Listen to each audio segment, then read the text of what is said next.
are in listen-only mode.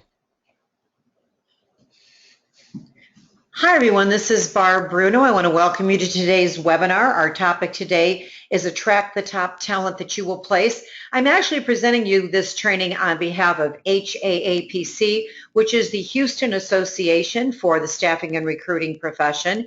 I basically was doing this call for them and asked if I could invite some others to join us, and they had no problem with that, so I do want to thank the Houston Association. This is just one sampling of the type of education that the Houston Association sponsors throughout the year. And so if you currently do not belong to a state association and you're looking to join one that is really entrenched in training and education, you might go to www.haapc.org and see some of their upcoming training events. I did want to mention two of their upcoming training events that I'm involved in. They are planning a leadership symposium, and this is for owners, managers, or anybody that's involved in leadership in a firm. And it's going to be a one-day leadership symposium that I'm basically going to do for Houston, and that's being held on Thursday, October 15th. And then on Friday, October 16th, we're having a best practices boot camp. And this boot camp is for everyone from a rookie through a very experienced individual that just wants to have more success, wants to make more money, and make some subtle changes that'll help them work their desk more efficiently. So if you want more information on either of those events, again, go to the HAAPC website. You might take out a pen right now and write this down. I will list this again at the end of the call. So where you can get more information is www.haapc.org. And it has always been a pleasure for me to work with HAAPC. I find them to be a very dedicated organization that really wants to help all of you be more successful, and their educational programs are stellar. They really do a tremendous amount as far as, their association goes. So let's get into today's program, because that's why you've all signed up. How do you attract the top talent that you're going to place? Your success is dependent upon attracting and placing top talent while you improve the candidate experience of every candidate that you attract. And this is something that a lot of emphasis is being put on, is what is the overall candidate experience? If I send you my resume or CV, how do I feel about you and your firm, having sent you my paperwork? What is my experience with you? Today we're going to address several topics. Number one, why the candidate experience is critical to your success. How do you improve negative social media postings? Because it used to be, if somebody didn't like what we said, they might tell their friends, they might tell their family, but now they can go on social media and blast you to thousands of people in a matter of minutes. Also, actions you can take to greatly reduce status or update calls, steps you can take to substantially increase candidate referrals, and how do you really differentiate yourself from your competition? So let's go to our first topic, is why is the candidate experience critical to your success? The fact of the matter is the hiring process is stressful for everyone involved, the job seeker, you as the recruiter, and hiring authorities. Job seekers feel very vulnerable as they put their talent, their reputation, and their career on the line. And think about this a minute. When you're working with a candidate, you're asking them questions that they don't even answer for their best friends or their parents. I mean, we don't know these people, and we're asking them for their deep, darkest secrets. And we want to know how happy they are and what money have they earned. And so they feel very vulnerable, especially when we're first interacting with them, because we're a stranger they don't trust. And so, of course, they feel vulnerable and exposed. Recruiters feel stressed, and obviously because you're judged on your ability to attract talent that is going to get hired and then is going to be retained. It's not just enough for us to put people out there that get hired. We've got to make sure that the talent we're representing is the caliber that is not only hired, but they're retained. Hiring authorities feel unbelievable stress right now. They've got limited time, money, and resources. And, basically, they invest considerable resources to attract the top talent that will help them achieve their company's goals and objectives. If hiring authorities make a good hire, it makes them look good. If they hire somebody who doesn't work out, it really does jeopardize, their reputation with their company. And yet, far too many organizations make a mess out of the candidate experience during the recruiting process. This is astounding, and it's self-destructive. A positive candidate experience is brilliant marketing on your part and for your company. but a bad one can be an ongoing negative impression for individuals who might consider utilizing your services. Your recruiting process must be respectful of every single candidate you attract. Something else I want to bring to your attention, and this is happening more and more, where candidates are coming into offices and they have their cell phones on and they're recording what they're being asked. And they will send in 2 or 3 different types of candidates, a female, a male, a minority, and they want to know that your receptionist is asking them all the exact same questions, that when they're interviewed, they're being interviewed in the exact same way. You've got to conduct yourself during the day as if you're being recorded, whether you're on the telephone talking to somebody, or you're face-to-face doing an interview, or you're doing an interview by Skype or over the phone. You never know when you're being recorded. And I'm sure, if you watch TV or listen to the radio or read the newspaper at all, you see many, many instances where somebody's career has been ruined because of things they've said that have been recorded. And so your recruiting process has to be very respectful and very consistent. You can't shoot from the hip just asking people what you want to ask them anymore. We've got to be very careful to protect yourself and your company. You must care about the hiring process and the experience of all candidates, including the ones that you're going to hire or place. Each individual you interview, but eventually are screened out. Someone you might consider hiring in the future, say that you've got someone that you can place them in the future, or you might even hire them in the future, but you have nothing for them right now. Well, if their current experience isn't positive, they might not want to be hired by you, or they might not want to be placed by you in the future, depending on their experience. And the ones who are just not qualified and automatically screened out. It's interesting because so many of the people we attract are not in our niche. They don't have the skills and stability and experience that we place, and yet 100% of the people that come to you expect you to find them a job. I do calls now for job seekers once a week. I do these live calls, and they don't realize I own a recruiting firm. And it's always interesting to me to listen to the complaints they have about staffing and recruiting firms, because their expectation, regardless of their background, is that we're going to find them a job. I was on a panel recently through ERE Media, and it was interesting because it was all talent acquisition professionals from Fortune 100 companies. And I'll never forget the one woman that was on the panel, and she was the VP of HR of Pizza Hut. And her main concern were that the individuals who did not have a positive experience when they applied to Pizza Hut for a job, they might decide not to buy their pizza. She said, if you just bring it down to reality, if somebody sends in their paperwork, even if there's somebody we will never hire, we've got to really stop and think about this, because it can impact our bottom line.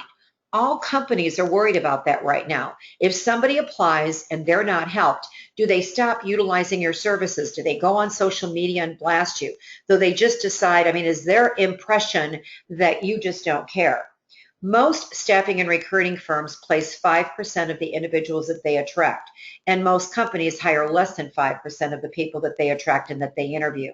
So the question I have for you is, what is the overall experience for people you do not place or hire, which represents 95% of the people that you're going to attract?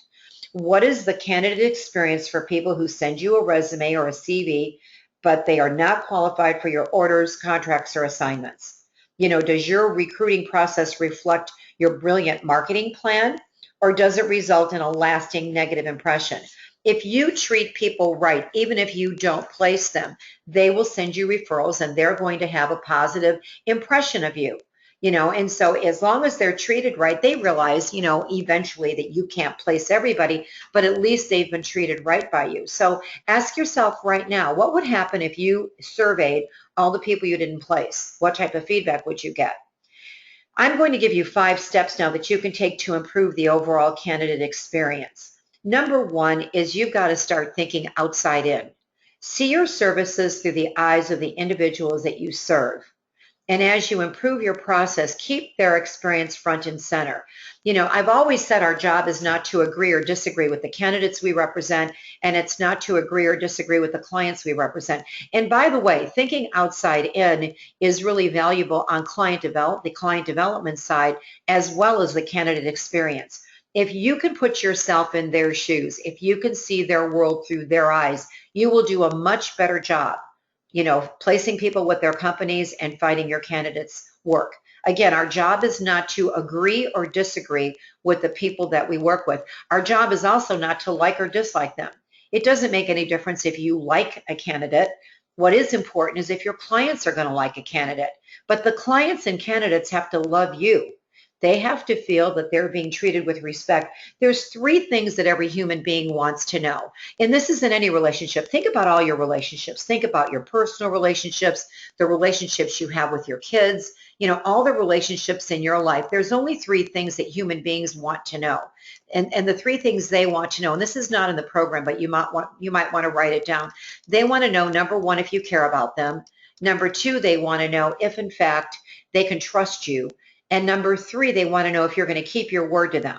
So think about all those candidates that you're out there trying to recruit or you're out there trying to attract, and then you realize that you're not going to be able to assist them. So, often they're just ignored.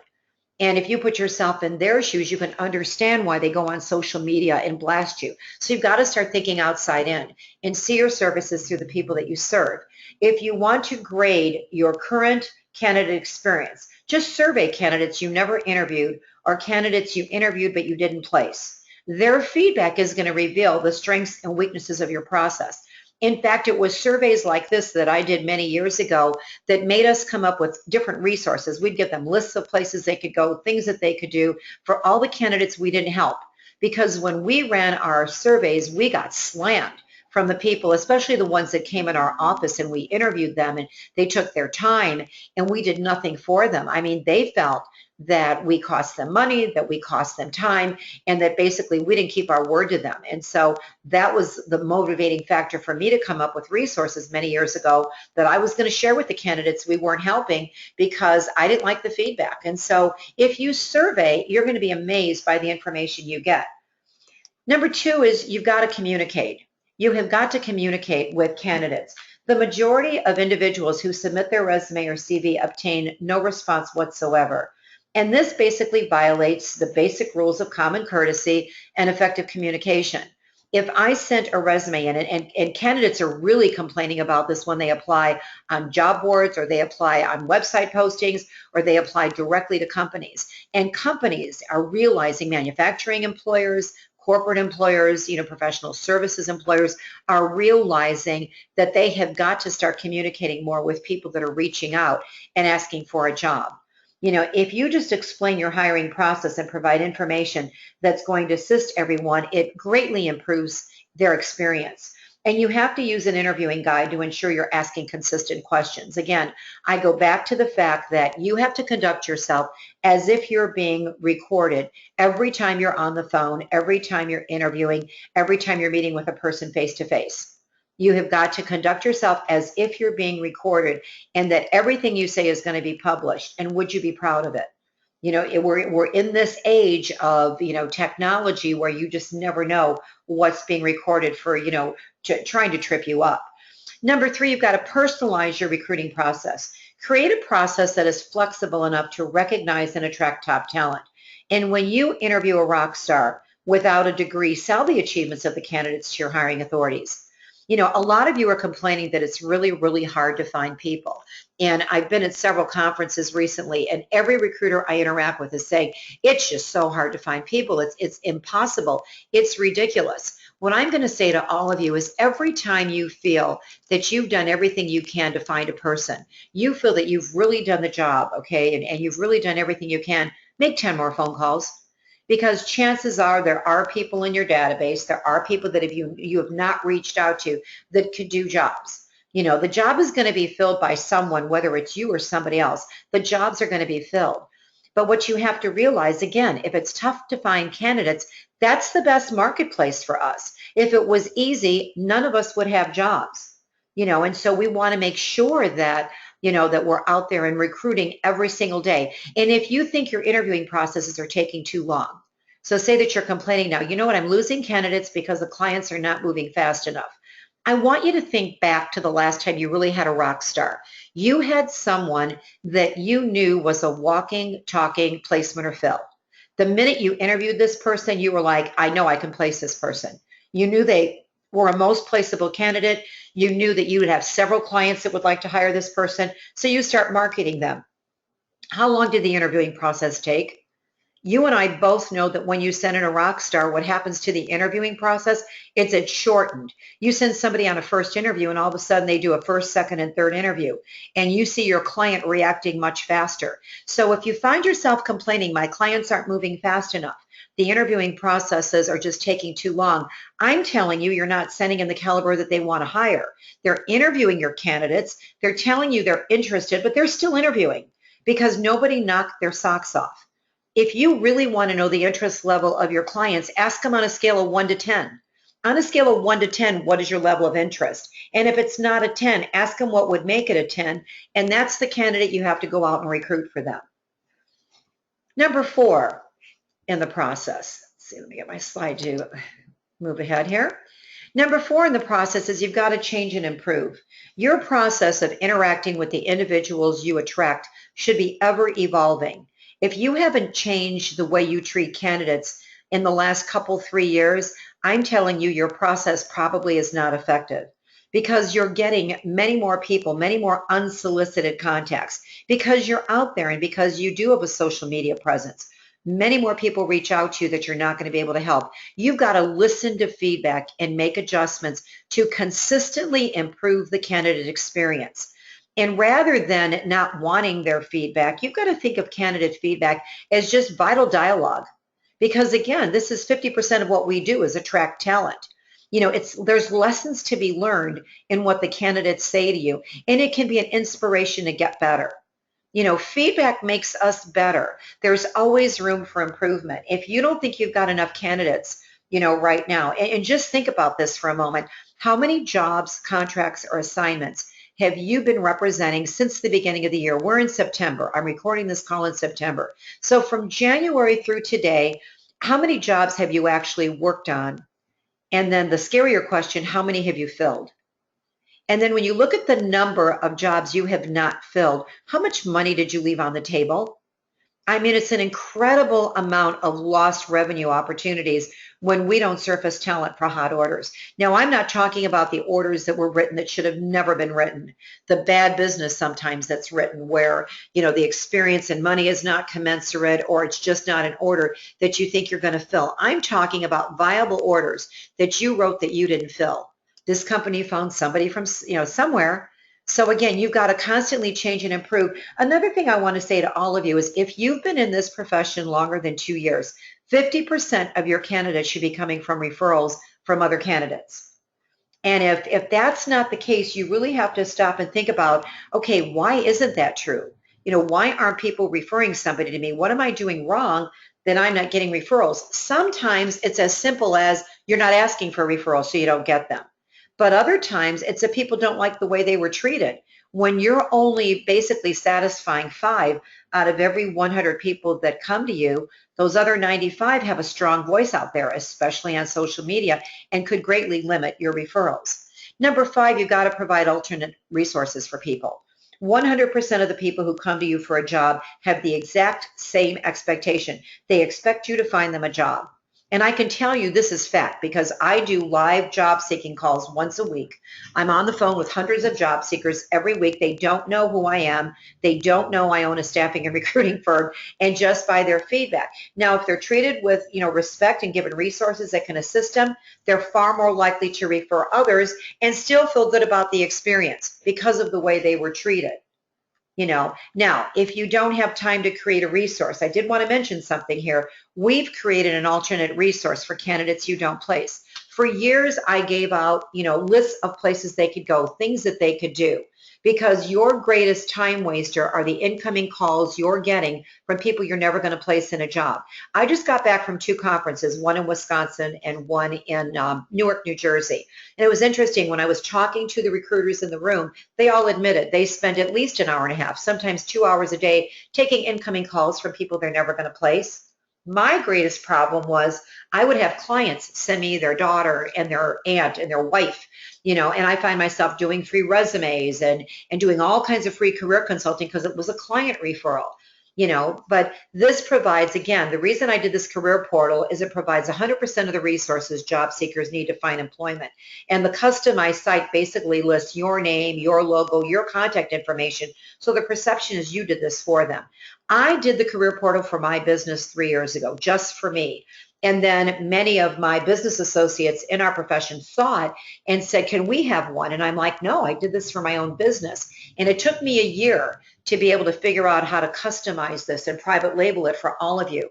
And then I also came up with an idea where the site can also generate passive income for you. So not only do you help the people you're not going to place, you can actually generate passive income. So the site pays for itself if you're actively using it.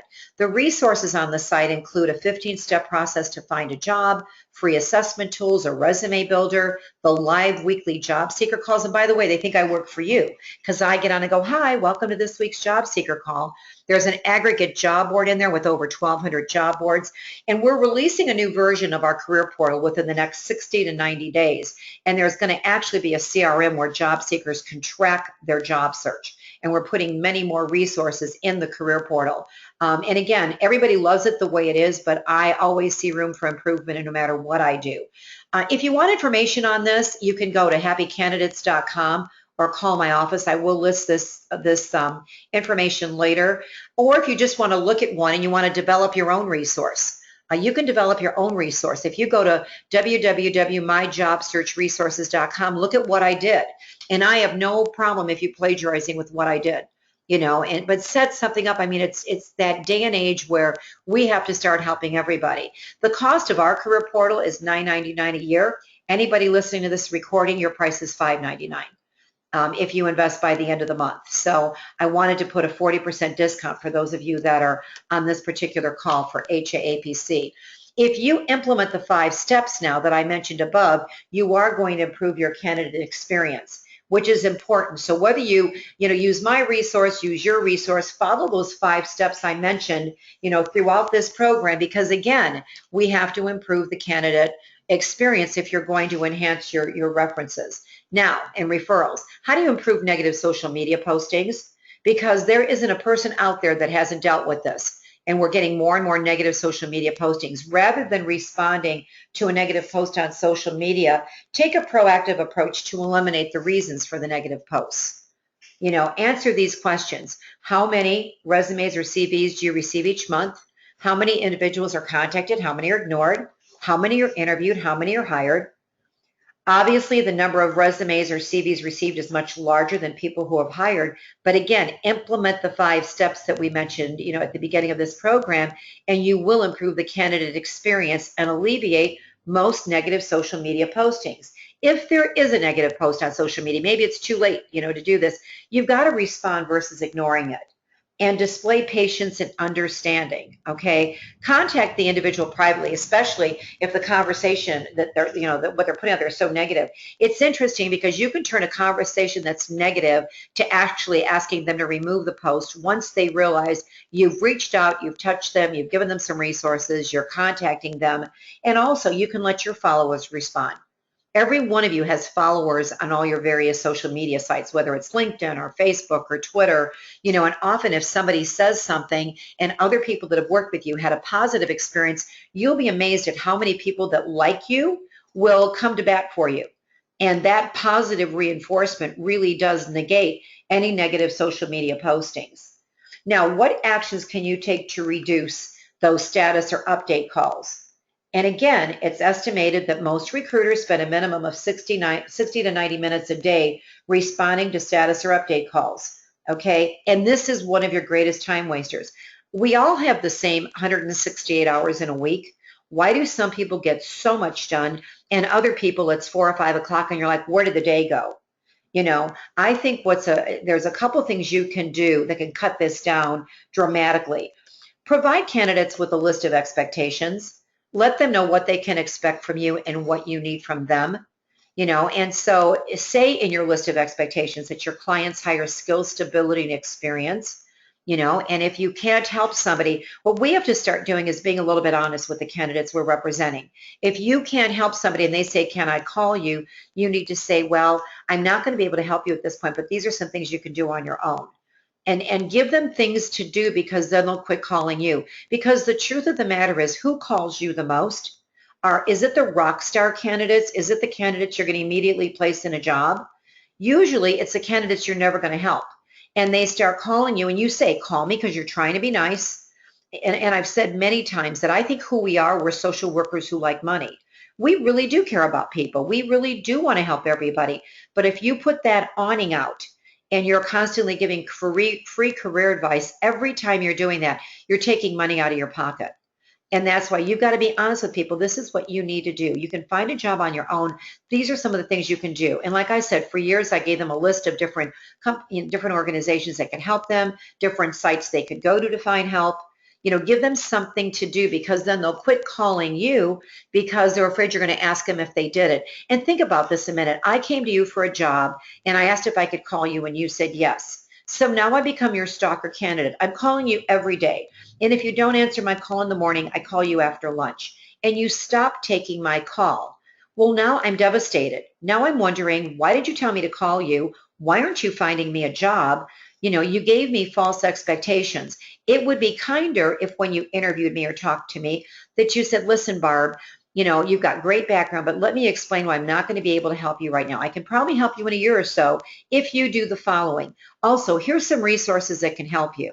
Now, you didn't help me find a job, but you gave me directives, and you're telling me why I'm not able to find a job through recruiting firms, because chances are, if you don't help me, I go to every recruiting firm in town, and I've got this same negative impression because nobody's helping me. If you're interviewing candidates that you will place in a job, set specific times for updates and follow-up calls. We tell our candidates all day long, we're trying to find you a job. So we set the time between 4 and 5 aside for two things. If you've gone on an interview, please let us know, because that helps us fine-tune our search. Plus, we don't want to duplicate anything that you're doing and ruin your chances. So if you go on an interview, please let us know what you're doing on your own behalf so we don't duplicate it, and so it helps us fine-tune what we're doing for you. Or if you update your resume, if you change anything on your resume, we have to know. But if you call us between 4 and 5, we set that time aside, because all day long we're marketing your skill sets to our best clients, because that's the only time we can reach them is during the day. You will be amazed at how that absolutely cuts down those incoming calls to next to nothing. Be honest with candidates up front. Give them a specific time that you set aside to take their calls. And when you give them a list of expectations, they realize why you're not able to help them. And then provide them with resources. Provide them with things they can do, places they could go. You want to do that because, again, you want those calls to stop, those incoming calls. And I have to say something to you, because I've worked a desk for many years. It's easier to take those incoming calls from candidates and give free career advice than it is to get on the phone and make a fresh recruiting call. It's easier, but it's not near as productive. Your owner is in business to make profits, not provide a job for you. And so your desk has to be a profit center. And that's why you absolutely positively need to focus on the people that you're going to place in jobs, that 5% that you're going to place. Again, if you set specific times, watch how those calls will drastically decrease. And by the way, as I'm going through this program, what I'd like to challenge all of you to do is just write down the 3 things I'm saying that mean the most to you. When you hear me say something, you're all of a sudden, oh my God, that's so me. They call me all day long. They're like driving me crazy. And if you work for a fast-paced temp firm where people are constantly calling in, their availability, who's always available? It's the people you're never going to put out on assignment. And so if you get those availability calls, it's really wise to have a different number that you give them, and they get a voicemail saying, please leave your name and your availability, and have your receptionist or someone else take their availability off that voicemail. Because when somebody calls in to tell you they're available, it's never a 2-minute phone call. It turns into, oh, and by the way, have you found anything for me? And let me tell you what I've done. It turns into a 10 or 15-minute conversation. You might as well send them a check for $50, because every time you talk to them, that's what it's costing you. So that setting a specific time to take those updates and having a separate phone line to take availability calls frees you up to do your job and, and to generate more sales and profits for your company. Now, how do you substantially increase candidate referrals? The best candidates you're going to represent are referrals. It's no different than dating. I compare what we do to dating a lot. You know, if you're out there dating and you meet somebody at a bar, that's much different than if you're dating and your best friend says, I got somebody that I went to college with, known this guy since I've been a kid. He's a great guy. I'd love to introduce you. Okay, that's the difference between a referred candidate and a candidate that's not referred. Because when somebody is referred by another individual, there is that inferred level of trust. You know, and so there's not that lack of trust, that lack of knowing, because their friend has told them about you. You know, but so often the reason you're not getting referrals is you don't have a referral process. You know, and it's interesting because I've realized something several years ago, that most of the referrals we get are from candidates we've not placed in a job. And I would think it would be the opposite. I would think that the people that we place in jobs would be giving us many more referrals, and it's not. And so I went out and contacted, you know, many different firms that I know the owners, and said, I just have to ask you, when you're getting referrals, are most of them from candidates you placed or candidates you did not place? And in most instances, in fact, the majority of the instances, we were all getting more referrals from people we didn't place in jobs, as long as we treated them right. When you implement the steps outlined in this program, you're going to have the same results. Don't only think you're only going to get referrals from people that you place in a job. What you have to do, though, up front is assure candidates that they're not referring their competition. Often, the reason that they're not giving you, you know, referrals is they don't want to refer their competition. So you have to say, by the way, I want you to know that the people that you send to me are not going to be your competition for jobs. You know, if a job comes in that you're qualified for, you're the first person I'm going to call. You know, if you're not interested in something, that I might possibly send somebody you referred, but I'm never going to put your referrals against you. This is not your competition. And I think too often when you're out there making recruiting calls and you're trying to get even hits on recruiting calls, you've got to add 6 words to your presentation, and I want you to write these 6 words down right now. Because too often we go out there and say, you know, who do you know that's above average, whose name you'd share with me? And they say, I don't know anybody. You and I both know that everybody knows people. When they say, I don't know anybody, what they're really saying is, I don't know you, I don't trust you. Why would I give you a name? I mean, I'm not comfortable with this. But if you just add these 6 words to your recruiting presentation, you're going to double or triple your candidate flow. And so write down these 6 words from your last place of employment. Because if you ask somebody, who was the best engineer from your last place of employment? Who was the best scientist from your last place of employment? Who was the most outstanding admin in your last place of employment? They can't say they don't know anybody. They all know who the best people were from their last places of employment, and you'll get many, many more hits. I want to give you one more tip to increase your candidate flow, because I think this is an issue that you're all having. You just can't find candidates. The other tip I want to give you is you can double or triple your candidate flow starting today, merely by taking out the greatest people you've interviewed since the beginning of the year, take them out, and call their last place of employment and ask for them. And then call, you know, 2 employers ago and ask for them. Because if they were an outstanding candidate and you call in and ask for them, who are you going to get? You're going to get their replacement. And what skill sets does their replacement have? The identical ones to your candidate. So we're always looking to go out there, and clients are tired of us giving them candidates from job boards that they can find on their own. When you call past places of employment and you ask for them and you get their replacement, these are not candidates that your client can find on their own. So now you've got that candidate that hopefully is that walking, talking placement or fill.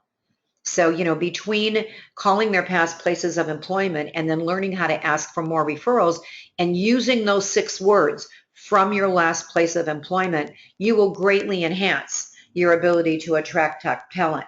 Now, in order to dramatically increase the candidates that refer to you, which I think are the best, you've got to create a referral process. When are you going to ask?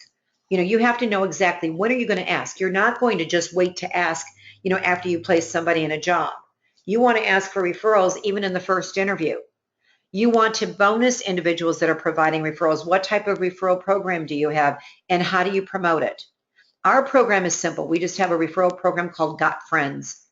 And the reason we made it Got Friends is because everybody has friends.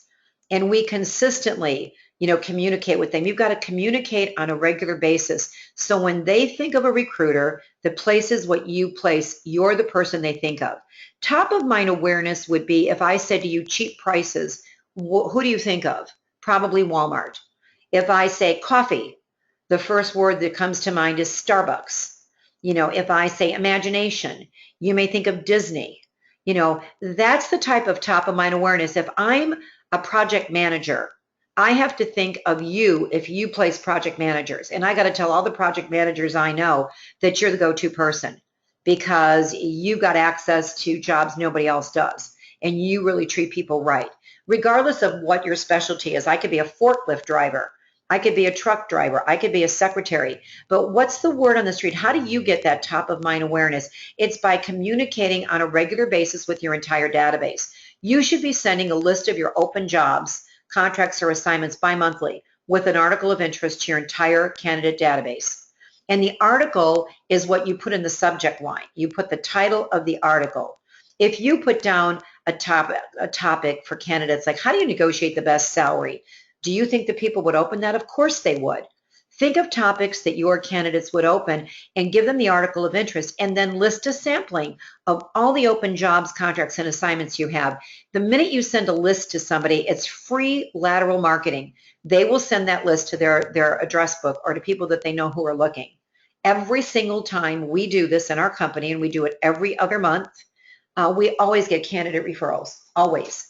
And so you've got to set up something that automatically helps you, with your candidate flow, with attracting the type of talent that your clients are going to hire. Because there's something else in today's job market. It's not enough just to attract top talent.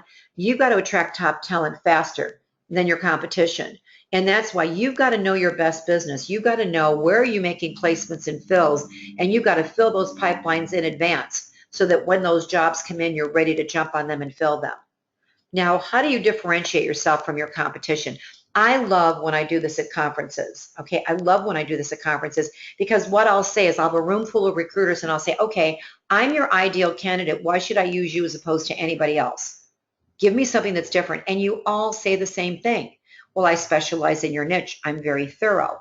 I'm going to check your references. I'm going to, I've been doing this for 6 years. I'm very good at what I do. And, and I'm really going to be confidential. And you're not saying anything that another recruiter can't say.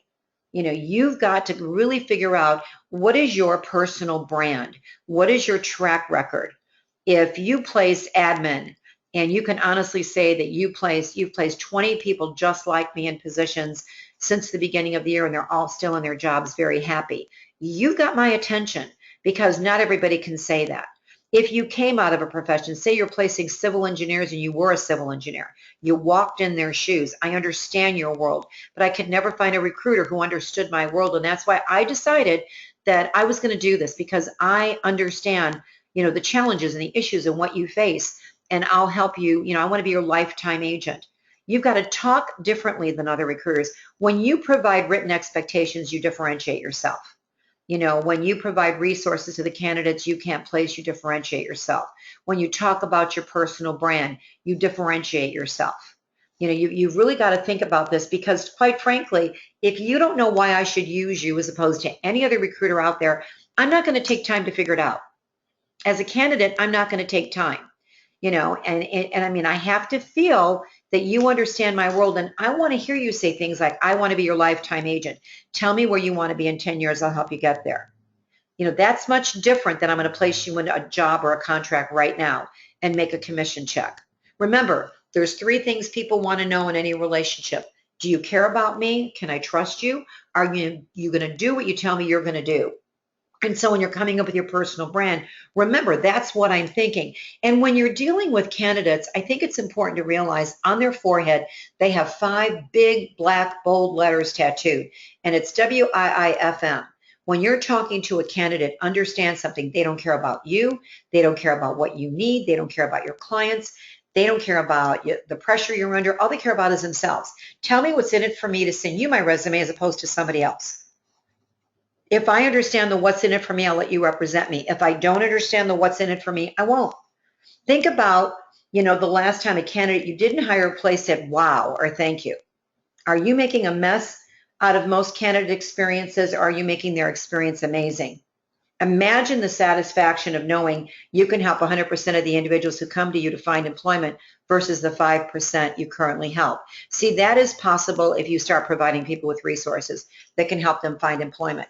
This has to be something that we all do right now.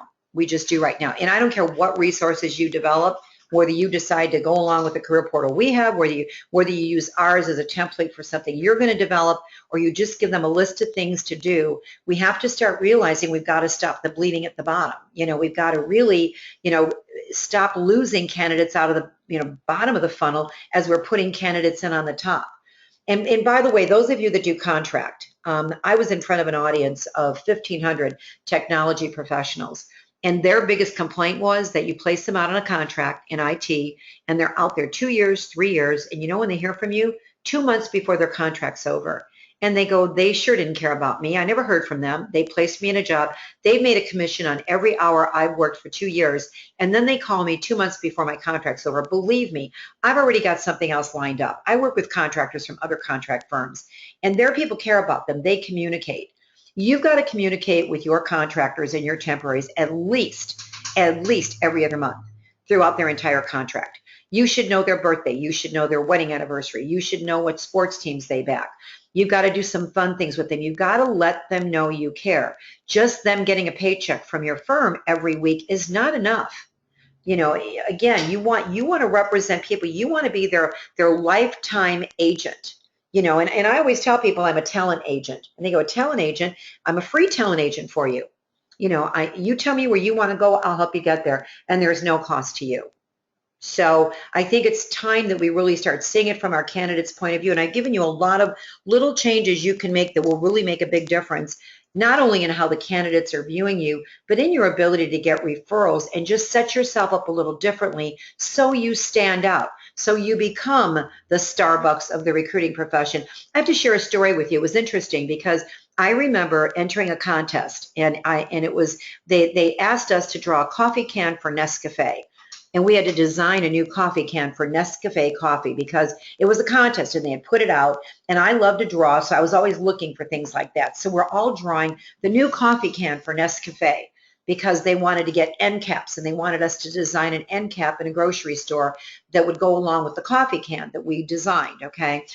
And so I remember doing this and thinking how great this was. Well, at the same time that Nescafe was designing a new can and worrying about a new end cap at the grocery store was the exact same time frame where Starbucks took coffee to the end user. So how do you become the Starbucks to candidates? Are you going out there and saying you're a talent agent? You're their lifetime talent agent. Are you setting yourself up differently so people just feel good about having met you? Every human being we interact with, we forget how critical this time is for them in their life. They're changing their job, they're changing their career. And it not only affects them, it affects all the people that they love.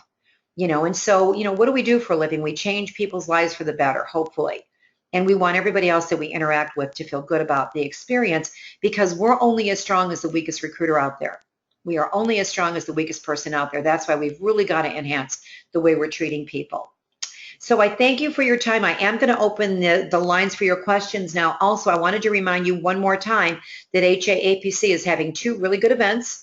A leadership symposium all day on Thursday, October 15th, and this is for leaders of company. It's all leadership training. And then best practices boot camp, and this will cover both the recruiting as well as the sales side of the process. This is for people no matter what segment of the industry you're in, whether it's temp, contract, direct, and no matter what level of experience. If you're a brand new rookie, you'll benefit. If you're somebody with 15 years of experience and your production just is not escalating where you want it, this also can help you. And again, to get more information on these 2 events being sponsored by HAAPC, just go to their website, haapc.org, and I'd love to meet you at these events, and interact with you and answer any questions that are most important to you. If you want to view a tour of Happy Candidates, you can go to happycandidates.com, and there basically is a career portal walkthrough there, or you can call our office. We also have a sample career portal up, where if you want to just go in as a job seeker and click around and see what it does, you can go to www.myjobsearchresources.com. So if you just want to look at one and click around as a job seeker, go to www.myjobsearchresources.com. And remember, until September 30th, anybody investing is not paying the $9.99. They're paying $5.99. And you can call our office, if you have any questions at all. What I want to do now is open the lines for questions. I see some of you have your hands up. You can ask me questions one of two ways. Go to the control panel on the right, and if you put the telephone number in, the PIN number, and the access code, you can go to the attendee list, find your name, and you can click on that little yellow hand that looks like a hand being raised, and I can unmute your lines, and you and I can talk, and I'll be glad to answer any questions. Or you can, let's see, I think I see a hand. Or you can just go to the bottom where it says questions, and you can click on that and type in your question, and I'll be glad to answer it. By the way, I use your first name when I answer a question. If you don't want me to use your first name, then all you need to put is confidential or anonymous before you type in a question, and I won't use your name. Okay, Edward, I see you have your hand up. Did you have a question? Edward, last name starting with C. I see you have your hand up. Did you have a question? Okay, Edward, I've got your line unmuted. For some reason, I'm not hearing you, Edward. If you want to go down below and type in your question on the word questions, I'd be glad to answer any questions you may have, and I've got a bunch of questions down below. So let me go down below in a bit. By the way, your questions don't have to be about this topic. It can be about anything. Since you've got me on the line, any questions that you have, I'll be glad to answer. Let's see. You said if we haven't improved our candidate experience in the last 3 years, what should we be changing and improving? The candidates are online more. They're on social media more. They're recording conversations. So consistency really has to be improved, because you never know where you're being recorded or not. And, candidates are getting more vocal about their displeasure with the fact that most of them are not placed by us. And so we've got to improve the candidate experience. And everybody's realizing that, not only us, but, corporate America manufacturing companies, they're just realizing that that we've got to start improving the way we're treating people. Let's see, what is HAAPC? HAAPC is a state organization from Houston, Texas. So it's the Houston Association. I don't know what all the letters stand for. I probably should know that. But it's basically the association that represents the staffing and recruiting industry in Texas. Texas used to have a state association that represented everybody. There no longer is a state association. The Houston Association is the largest association in the state of Texas right now. And what they do is they put on a tremendous amount of training events for individuals in our profession. They put on webinars, they put on, programs. They're just a very good organization. I do a lot of training for them. And, so if you need any information, just go to their website, it's not CP, it's HAAPC.com. Some candidates ask for a referral fee. How do you respond to this? You should be giving candidates something in the form of a referral cert. If you're not competing with everybody else, because people are paying referral fees. And it could be something as simple as a Starbucks coupon, or it could be, a gift card. And if your firm doesn't have any kind of referral program, would it be worth it for you as a recruiter to come up with something that you personally are going to do? Because you're only going to pay a referral fee if somebody that you referred gets placed in a job.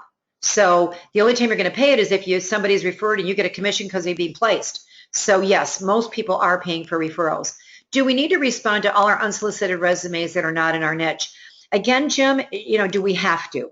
We don't have to, but should we? The answer is yes. We've got to come up with automated ways of just responding that unfortunately you're not in the niche. Obviously, what we do is whether they're in our niche or not, we just send them to our career portal, because our career portal helps everybody. They don't have to be in our niche. If you provide a resource, or you've got a list of resources you're sending out, Jim, you could send that out to everybody that basically applies.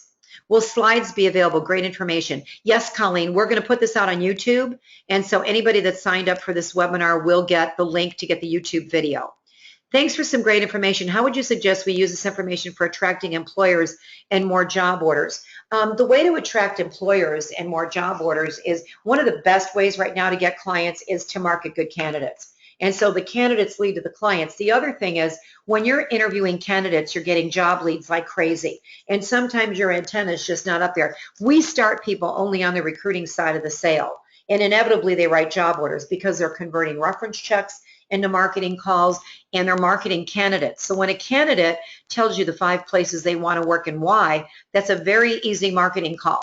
So you call the company and say, normally I'd be calling my best client. Let me explain why I'm calling you instead. My best client wants to know when I'm representing somebody who, and you sizzle on the candidate, but when I asked this person where they wanted to work, they said your company, and let me tell you why they want to work for you. and then you share what the candidate said. And you know what? I've learned when I could put somebody in a company they really want to work for, that's where they excel. So the candidates can lead you to job openings constantly. I mean, they give you where they want to work and why, where they'd never work and why, what they liked about their past employers. So take your directives from them. They're giving you job order leads constantly. And it's the talent that helps you land clients, because clients need top talent right now.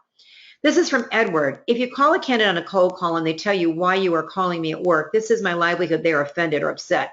What is a good response to tell them? I usually say, apologize. This is the only contact number I have for you. Any better responses? Thanks again for great information to help us excel. What I would do, Edward, is I wouldn't say this is my livelihood, because they don't care about me. They don't care that this is my livelihood. They don't care that this is the only contact information I have. What you have to do is when they ask you, why are you calling me at work? Someone suggested I talk to you, Edward, and I want to represent the best talent. And my first contact has to be at work. That's the contact information I have for you. I'm more than willing to talk when it's convenient for you.